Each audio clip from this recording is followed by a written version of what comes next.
ابتدائی رشتہ خامد اور بیوی ہے، خامد اور بیوی یہ ابتدائی رشتہ ہے۔ اللہ نے آدم کو بنایا اور حوا کو ساتھ بیوی بنایا، اولاد بعد میں دی۔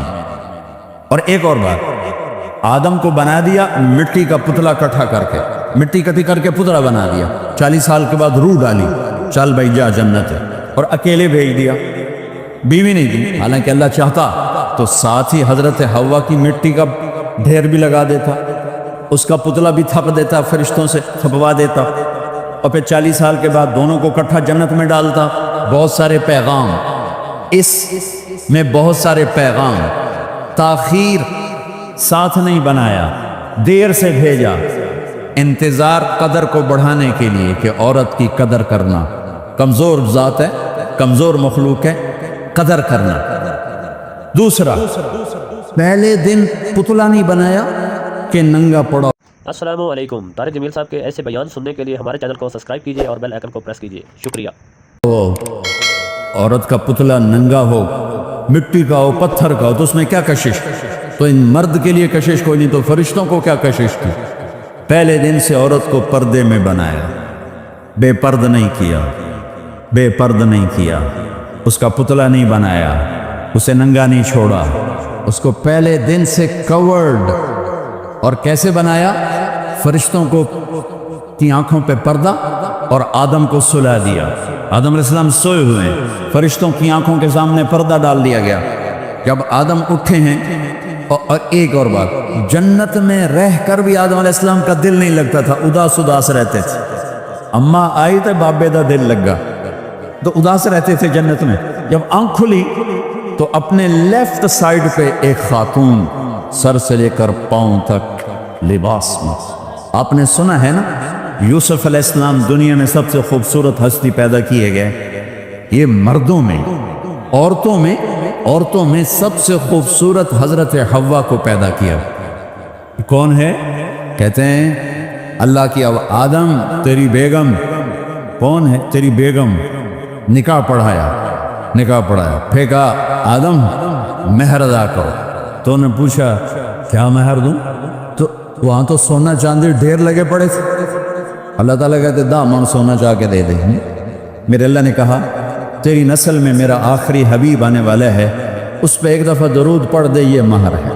سیدھے ہاتھ میں برکت ہے، پیدا کیا الٹی طرف سے۔ الٹی طرف سے کیوں پیدا کیا ہے؟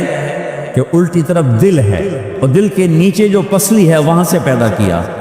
اس میں پیغام کیا دیا کہ عورت جس روپ میں ہو، پہلا روپ اس کا بیوی بنا، پھر وہ ماں بنی، پھر اس آگے بیٹی کا روپ ہے، پھر بہن کا روپ ہے، پھر خالہ ہے، پھوپھی ہے، دادی ہے، نانی ہے، ساس ہے۔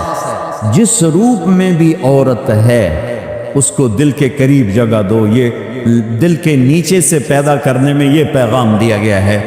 اسے ذلیل نہ کرو، اسے خوار نہ کرو، اسے بے عزت نہ کرو، اس پر شدت نہ کرو۔ پہلا بنیادی رشتہ خامند اور بیوی ہے، اور آخری رشتہ بھی خامند اور بیوی ہے۔ لیکن اس وقت ہمارے معاشرے میں خامند سے زیادہ اس کے ماں باپ حق جتلاتے ہیں، خامند سے زیادہ اس کی بہنیں حق جتلاتی ہیں، خامند سے زیادہ اس کے رشتہ دار حق جتلاتے ہیں، اور جھوٹی سچی شکایتیں لگا کر بیوی سے متنفر کرتے ہیں، اور کہیں بیوی کو خامند سے متنفر کرتے ہیں، آپس میں لڑائی لڑا کے پھر خوش ہوتے ہیں۔ میرے نبی سے پوچھا جائے یا رسول اللہ آپ کو سب سے زیادہ کس سے پیار ہے؟ تو آپ نے کہا عائشہ سے۔ اللہ، وہ جھینپ کے کہنے کہ نہیں، میں پوچھ رہا ہوں لوگوں میں آپ کو کس سے زیادہ پیار ہے؟ تو آپ کہتے ابو بکر سے۔ تو آپ نے پھر کہا ابوہا، مجھے عائشہ کے باپ سے زیادہ پیار ہے۔ پھر پہلے عائشہ کا، تو پھر کہتے ابو بکر۔ تو آپ نے کہا نہیں، ابوہا، مجھے عائشہ کے باپ سے سب سے زیادہ پیار ہے۔ یہ آپ کو میسج دیا ہے کہ اس گھر کی زندگی کیسے ہوتی ہے، کوئی عشق نہیں چڑھا ہوا تھا، میسج ہے نا۔ ہم عائشہ چھوٹی عمر کی تھی، ان کو آٹا گوندھ کے دیتے تھے، آٹا گوندھ کے دیتے تھے، پھر جب ان کو آٹا گوندھنا آ گیا پھر چھوڑ دیا، پھر ان کو سامنے بٹھا کر لقمے بنا کے کھلاتے تھے۔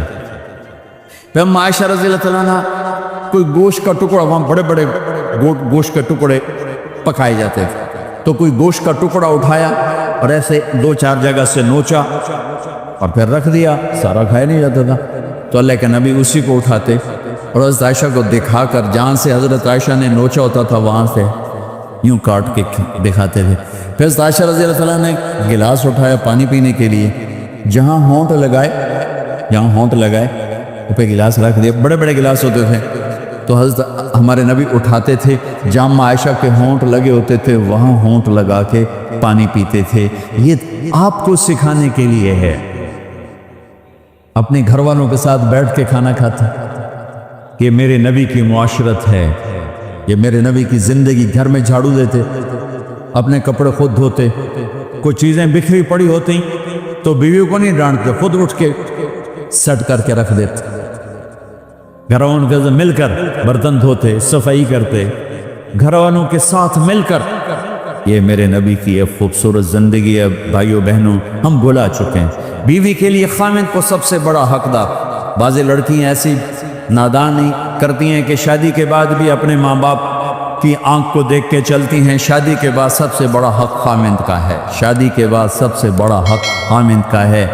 ماں باپ پیچھے چلے جاتے ہیں، بہن بھائی پیچھے چلے جاتے ہیں، لیکن یہ نادانیاں بھی دیکھنے کو ملتی ہیں کہ شادی کے بعد بھی ماں باپ اپنی بچی کو اپنے قابو میں رکھنے کی ترتیبیں سوچتے ہیں تو وہ بھی اپنی بچی کا گھر برباد کر دیتے ہیں۔ میرے نبی سے پوچھا گیا یا رسول اللہ عورت پر سب سے زیادہ کس کا حق ہے؟ تو آپ نے فرمایا اس کے خامند۔ ایک خاتون ہے، یا رسول اللہ میری شادی ہو رہی ہے تو میرے اوپر میرے خامند کا کیا حق ہے؟ تو آپ نے ارشاد فرمایا تیرے خامند کے جسم پر زخم ہو، زخموں میں پیپ پڑ جائے اور تو اپنی زبان سے چاٹ کے زخم صاف کرے تو تو نے اپنے خامند کا حق ادا نہیں کیا۔ خامند کو سمجھایا کہ سب سے بہترین مسلمان وہ ہے جو بیوی سے اچھا سلوک کرتا ہے، اور میرا سب سے اچھا سلوک ہے اپنی بیویوں کے ساتھ، یعنی قاب قوسین او ادنا آپ کا مقام ہے۔ اللہ پاک کا دیدار اپنی آنکھوں سے کیا ہوا ہے، اور آپ ہمیں معاشرت سکھا رہے ہیں کہ ایک جہاد کے سفر سے واپس آ رہے ہیں، اما عائشہ ساتھ ہیں، تو آپ نے صحابہ سے کہا بھئی آگے چلے جاؤ، وہ سارے آگے چلے گئے۔ جب سارے نظروں سے غائب ہو گئے تو آپ نے کہا عائشہ دوڑ لگاؤ گی میرے ساتھ؟ عائشہ نے نہیں کہا، میرے نبی نے کہا دوڑ لگاؤ گی؟ آج کل کا کوئی علامہ بھی یہ نہیں کرے گا۔ عائشہ دوڑ لگاؤ گی میرے ساتھ؟ کہا جی لگاؤں گی۔ تو دوڑ لگائی تو عائشہ فرماتی ہے میں آگے نکل گئی، اللہ کے نبی پیچھے رہ گئے، چاہے آپ جان بوجھ کے آستہ ہوئے ہوں ان کی دلجوئی کے لیے۔ کچھ سال گزر گئے، پھر جہاد کے سفر سے واپسی ہو رہی ہے تو آپ نے صحابہ سے کہا بھائی آگے چلے جاؤ، وہ سارے آگے چلے گئے، غائب ہو گئے۔ عائشہ دوڑ لگائیں؟ کہا جی لگائیں۔ تو فرمایا کہ ان دنوں میں ذرا موٹی ہو گئی تھی، جب دوڑ لگائی تو اللہ کے نبی آگے نکل گئے، تو پھر آپ نے کہا عائشہ ہذہ بتلکا، عائشہ اب تیرا میرا حساب برابر ہو گیا، اس دفعہ تو آگے نکل گئی، آج میں آگے نکل گیا۔ یہ میرے نبی کی معاشرت ہے کہ بھری محفل میں کہہ رہے ہیں مجھے عائشہ سے سب سے زیادہ پیار ہے، اور عرب میں عیب تھا، جیسے ہمارے ہاں بھی عیب ہے کہ کوئی بھری محفل میں کہ مجھے بیوی سے سب سے زیادہ پیار، کہ تیری ماں کتنے گئی؟ بھئی ماں کا اور خانہ ہے، بیوی کا اور خانہ، ماں کی اور جگہ ہے، بیوی کی اور جگہ ہے۔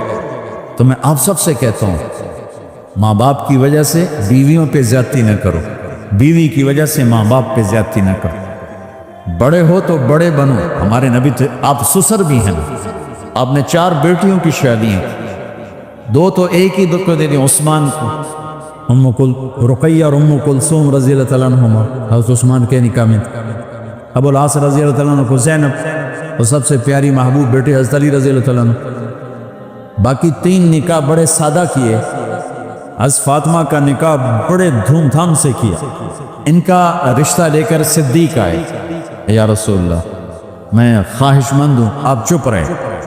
پھر حضرت عمر بعد میں گئے، یا رسول اللہ میں خواہش مند ہوں، آپ چپ رہے۔ تو عبد الرحمن بن عوف رضی اللہ تعالیٰ نے حضرت علی سے کہا علی تو جا، تجھے دے دیں گے۔ وہ کہنے کہ میں تو بہت غریب ہوں، مجھے کہاں دیں؟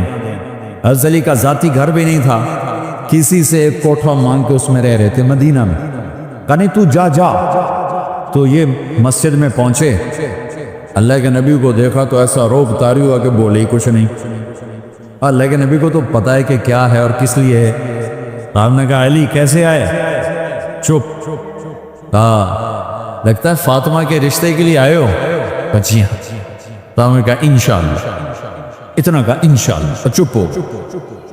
تو حضرت علی چپ کر کے اٹھ کے باہر آ، صحابہ باہر کھڑے ہوئے تھے، تو کہنے لگے یار دیکھا نا، میں تمہیں پہلے ہی کہتا تھا مجھے نہ بھیجو، انکار ہو گیا، بولے ہی کچھ نہیں۔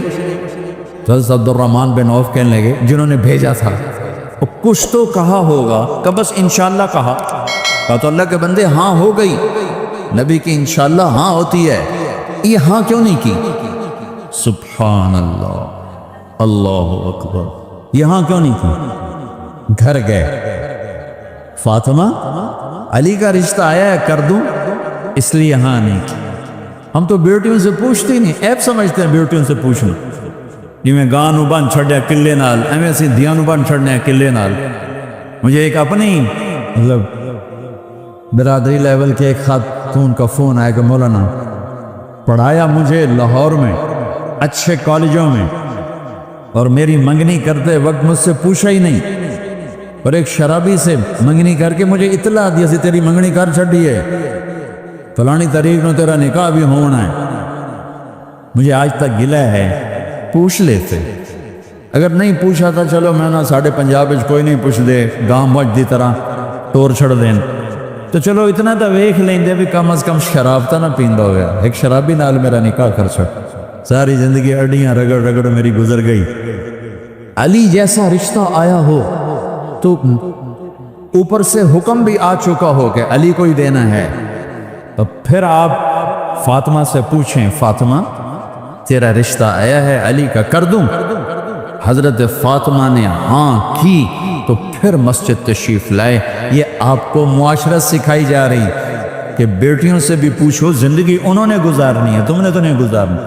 بس میری غیرت دا سوال ہے، میں اتنا ہی کرنا نہیں تھا بیٹھی رہے۔ میری اپنی فیملی میں اتنی عورتیں بوڑھی ہو کے قبروں میں چلی گئیں، بس اتنا ہی کرنا نہیں کرنا تھا بیٹھی رہے، وہ بیٹھی رہ گئیں۔ یہ ظلم و ستم ہے جو تمہاری عدالت میں بھی نہیں آتا، کوئی کیس بھی نہیں ہوتا، لیکن اللہ کی عدالت میں کیس درج ہو چکا ہے کہ میرے نبی نے علی جیسے داماد کے لیے بھی پہلے پوچھا، حالانکہ اوپر سے اشارہ ہو چکا ہے۔ ابھی بتاتا ہوں میں، فاطمہ بیٹی علی کا رشتہ ہے کر دوں؟ انہوں نے کہا کر دیں، پھر کہا بلاؤ، پھر علی آئے، کہا علی جمع کرو لوگوں، مسجد ساری بھر گئی، تو آپ ممبر پر تشریف فرما ہوئے، حضرت علی کو ایسے سامنے بٹھایا، کہ لوگوں مجھے جبریل اللہ کی طرف سے پیغام دینے آئے ہیں کہ میں اپنی بیٹی فاطمہ کا نکاح علی کے ساتھ کر دوں۔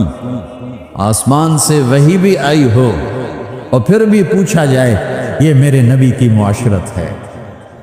ہم تو پوچھنا عیب سمجھتے اور اسے ذلت سمجھتے، پھر آپ نے اتنا بڑا اہتمام کیا۔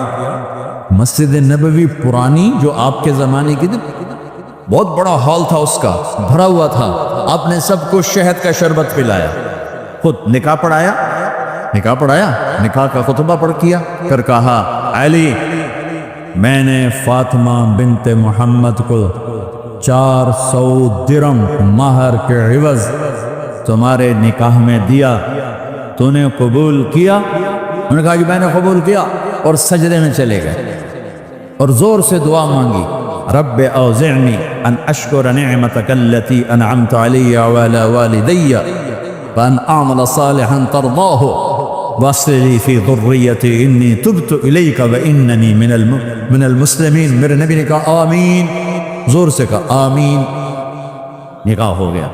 رخصتی ہوئی 6 مہینے بعد، 1 مہینے بعد، 1 سال بعد، 3 روایات ہیں، فوراً 4 روایات، لیکن زیادہ صحیح ہے دیر کے بعد، فوراً نہیں ہوئی، کچھ عرصے کے بعد رخصتی ہوئی۔ حضرت عقیل آپ کے بھائی وہ کہنے لگے علی اب رخصتی ہو جانی چاہیے، تو یہ دونوں مل کر آئے سلمان فارسی کے پاس کہ سلمان بھائی ہماری رخصتی کروا دو۔ سلمان فارسی کو بڑا احترام تھا، انہوں نے جا کر بات کی ام سلمہ رضی اللہ تعالیٰ عنہ سے. ام سلمہ نے بات کی اللہ کے نبی سے کہا ہاں ہاں آ جائے لے جائے آ جائے لے جائے. تو علی رضی اللہ تعالیٰ عنہ اپنی اونٹنی لے کر آئے. تو حضرت علی کا گھر وہ کرائے پر گھر تھا ایک کونے پر. تو وہاں اسما بنت امیس اور ام ایمن گئیں اور اس کے فرش کو لیول کیا. فرش میں سرخ مٹی ڈال کے اس کو لیول کیا اور دیواروں کی پوچا پاچی کی اور وہاں کھوٹیاں لگائیں کپڑے ٹانگنے کے لیے. آپ نے حضرت عائشہ اور حضرت ام حبیبہ حضرت ام سلمہ سے فرمایا تمہیں پتہ ہے نا مجھے فاطمہ سے کتنا پیار ہے، اسے دلہن بناؤ. دلہن بنانا بھی سنت ہے. دلہن بناؤ سو دلہن بناؤ. تو آپ کو دلہن بنایا گیا. پھر علی رضی اللہ تعالیٰ عنہ تشریف لائے سلمان فارسی اور عقیل کے ساتھ. اونٹنی کو دروازے پر بٹھایا تو آپ نے علی کا ہاتھ پکڑا اندر تشریف لے گئے اور فاطمہ کا ہاتھ پکڑ کے علی کے ہاتھ میں دیا اور کہا بیٹی مجھے اپنے خاندان میں جو سب سے زیادہ محبوب تھا میں نے تیرا ہاتھ اس کے ہاتھ میں دیا ہے. پھر کہا علی تجھے نبی کی بیٹی مبارک، نبی کی بیٹی مبارک. پھر آپ نے سے پیالے میں پانی منگوایا اور اس میں آخری 2 سورتیں پڑھ کے دم بھی کیا، تھوک بھی ڈالا. پھر اس میں سے انگلیاں ڈال کے ان کے سینے پر چھڑکا اور دونوں پی لو، دونوں کو پلایا. پھر باہر تک چھوڑنے آئے. حضرت علی نے آپ کو اونٹنی پہ بٹھایا. آپ نے 2 عورتوں کو ساتھ بھیجا، ام ایمن اور اسما بنت امیس. یہ چھوٹی سی بارات جا کر علی کے گھر اتری اور آپ نے حضرت علی سے فرمایا کہ میں عشاء پڑھ کے آؤں گا، میرا انتظار کرنا ہے. تو عشاء کی نماز کے بعد آپ تشریف لے گئے. آپ نے دوبارہ پیالے میں پانی منگوایا اور اس پر آخری 2 سورتیں پڑھ کے دم کیا. پھر ان کے سینے پر چھڑکا، یہاں بازوں پر چھڑکا اور کمر پر چھڑکا اور دعا دی اللہم اسد جدہما وجمع شملہما وبارک علیہما واخرج منہما ذریۃ صالحہ. یہ دعا دی آپ نے اس وقت کہ میرے مالک ان کے جمع ہونے میں برکت عطا فرما اور ان کو سعادت عطا فرما اور ان کو نیک اولاد عطا فرما. یوں میرے نبی نے اپنی بیٹی کو رخصت فرمایا. اگلے دن آپ نے حضرت علی کو بلا کے فرمایا علی ولیمہ بھی کرنا ہے. کہنے لگے یا رسول اللہ میرے پاس تو کچھ نہیں. تو آپ نے کہا تو سعد میں نبی وقاص کہنے گے یا رسول اللہ میرے پاس ایک چھترا کھڑا ہے، چھترا لاؤ. ذبح کیا گیا. آپ نے اس میں چھوارے ڈلوائے، قورمہ بنوایا، قورمہ. اور اپنی طرف سے حضرت علی کو پیسے دیے کہ جاؤ چھوارے گھی شہد خرید کے لاؤ. تو علی رضی اللہ تعالیٰ نے 5 درم کے چھوارے خریدے اور 3 درم کا شہد خریدا اور 1 درم کا گھی خریدا. 9 درم تھے ٹوٹل. تو آپ نے کافی سارا آ گیا تو چھواروں کی گٹھلیاں نکلوا کے ان کو پسوایا، پھر شہد اور گھی میں ملایا اور ایک سویٹ ڈش تیار کی اور اس کو حضرت علی کے ولیمے میں آپ نے اپنی طرف سے پیش کیا. تو اس دن تازہ روٹی جو کی پکائی گئی اور دیگ پر میرے نبی خود بیٹھے کھانا کھلانے، تقسیم کرنے خود بیٹھے. اب ایک چھترا ہے 13-14 کلو گوشت ہے، 15 کلو تو 50 آدمی کھا لیں گے. آپ نے کہا سارے مدینے کو دعوت ہے. سارے مدینے والے جتنے بھی آئے اور میرے نبی خود دیگ سے نکال کے کھلاتے رہے. سارا مدینہ ولیمہ فاطمہ کا کھا گیا اور دیگ بھری پڑی تھی. تو ولیمے میں تکلف جائز ہے، سادگی بھی جائز ہے. سادگی بھی سنت ہے، تکلف بھی سنت ہے. ہاں جو ہماری خرافات ہیں، فضولیات ہیں، یہ تباہ کن ہیں، ان سے بچنا بڑا ضروری ہے. اور بھائیو کسی کی شادی ہو، اس بچے کی ہو رہی ہے، یہ افسر ہے، ایک ریڑھی والے کی ہو، کسی بھی گھر کی آبادی کا ایک ہی سبب ہے، وہ میٹھا بول ہے، وہ اچھا سلوک ہے. جس کی بیٹی کو لے جا رہے ہو اسے عزت دینا. اور یہ جو جا رہی ہے یہ ان کو اپنا ماں باپ سمجھے، اپنے خامن کے ماں باپ کو اپنے ماں باپ سمجھے. جاتے ہی لکیریں لگانا نہ شروع کر دے، میں نو وکھرا کرتے نو ایدے کرتے نو ایدے کر. وہ اپنے گھر کا ایک فرد بن کے زندگی گزاریں. جو لے کے جا رہے ہیں ان کے ذمے ہے کہ اس کو بیٹی بنا کے لے جائیں. سسرال جو ہوتے ہیں وہ ہمیشہ عیب دیکھتے ہیں، خوبیوں انہیں نظر ہی نہیں آتی. تو کھٹپٹ تو ہوتی رہتی ہے، کوئی ایسی بڑی بات نہیں، کھٹپٹ کو صلح میں بدلو، مزید لڑائی جھگڑا نہ بڑھاؤ۔ میرے نبی حضرت فاطمہ کے گھر آئے، دیکھا تو آپ اداس بیٹھی۔ آپ نے کہا فاطمہ بیٹی کیا ہوا؟ کہ میرا اور علی کا جھگڑا ہو گیا۔ اچھا؟ خود گئے بیٹی کے باپ ہو کر، دیکھا تو حضرت علی مسجد میں سوئے ہوئے تھے، آپ نے ان کو اٹھایا، کہا یا ابا تراب، قوم آپ کو یہ ٹائٹل یہاں ملا، اے ابو تراب۔ فرمایا کرتے تھے کل کائنات ملتی تو اتنی خوشی نہ ہوتی جتنا اس ٹائٹل کی خوشی ہے۔ ابو تراب کہنے کا کیا مطلب تھا کہ اظہار محبت کے لیے ایسے ٹائٹل دیے جاتے تھے، تو ابو تراب کہہ کر یہ میسج دیا کہ میاں بیوی کی لڑائی ہوتی رہتی ہے، میں تجھ سے ویسے ہی محبت کرتا ہوں جیسے پہلے کرتا تھا، یہ میسج دیا اس نے۔ اب حضرت علی کو لائے اٹھا کر اور گھر میں تشریف لائے، نہ علی کی سنی نہ فاطمہ کی سنی۔ ہاں بھائی علی کی مسئلہ ہے، ہمیں فاطمہ کیا مسئلہ ہے؟ یہ مسئلے سن سن کے بھی زیادہ لڑائی ہو جاتی، صلح کراون علی بھی آپ ہو 2000 لتر مار کے آ جاندے۔ تو میرے نبی نے کیا کیا؟ سبحان اللہ، زمین پر لیٹ گئے، ادھر علی کو لٹایا، ادھر فاطمہ کو لٹایا، علی کا ہاتھ اپنی ناف پہ رکھا، فاطمہ کا ہاتھ ان کے ہاتھ پہ رکھا، اور بیٹی کے ہاتھ پر اپنا ہاتھ رکھا۔ پھر فرمایا کہو ہماری صلح ہو گئی، علی کہو، فاطمہ کہو۔ دونوں نے کہا ہماری صلح ہو گئی۔ آپ اٹھے خوش خوش باہر آئے، چہرہ ایسے گلاب کے پھول کی طرح۔ صحابہ نے عرض کی یا رسول اللہ آج آپ بڑے خوش نظر آ رہے ہیں۔ فرمایا علی و فاطمہ کی صلح کرا کے آ رہا ہو۔ تو کھٹبٹ ہو جانا تو کوئی بڑی بات نہیں ہے، مطلب یہ وہ گھر ہے، میں اس گھر کی کیا تعریف کر سکتا ہوں۔ تو میں آگے کا ایک قول سنا دیتا ہوں ابن عباس کا کہ جنت میں نور کی چمک اٹھے گی، سارے جنتی کہیں گے یہ نور کیسا نور ہے بھائی جو ساری جنت کے نور پر چھا گیا؟ تو فرشتے بتائیں گے کہ او جنت الفردوس میں علی و فاطمہ بیٹھے ہیں، کسی بات پہ ہنسے ہیں، ان کے دانتوں سے جو نور نکلا ہے اس نے جنت کو روشن کر دیا۔ لیکن کھٹپٹ یہاں بھی ہو گئی، ان سے بڑا گھر میرے نبی کا ہے، وہاں بھی کھٹپٹ۔ ایک دفعہ آپ نے حضرت عائشہ سے کہا مجھے پتہ لگ جاتا ہے جب تو مجھ پہ ناراض ہوتی ہے، مجھے پتہ چل جاتا ہے۔ انہوں نے عرض کی یا رسول اللہ آپ کو کیسے پتہ چلتا ہے؟ کہ جب تو مجھ پہ ناراض ہوتی ہے نا تو قسم اٹھاتے ہوئے کہتی ہے ابراہیم کے رب کی قسم، اور جب مجھ پہ راضی ہوتی ہے تو پھر تو قسم اٹھاتے ہوئے کہتی ہے محمد کے رب کی قسم۔ ایسے مجھے پتہ چل جاتا ہے جب تو کہتے ہیں نا ابراہیم کے رب کی قسم تو مجھے پتہ چل جاتا ہے کوئی کھٹبٹ ہو گئی ہے۔ تو نبی کے گھر میں بھی ہو جاتی ہے، یہ مسئلہ تو ختم ہوگا جنت میں۔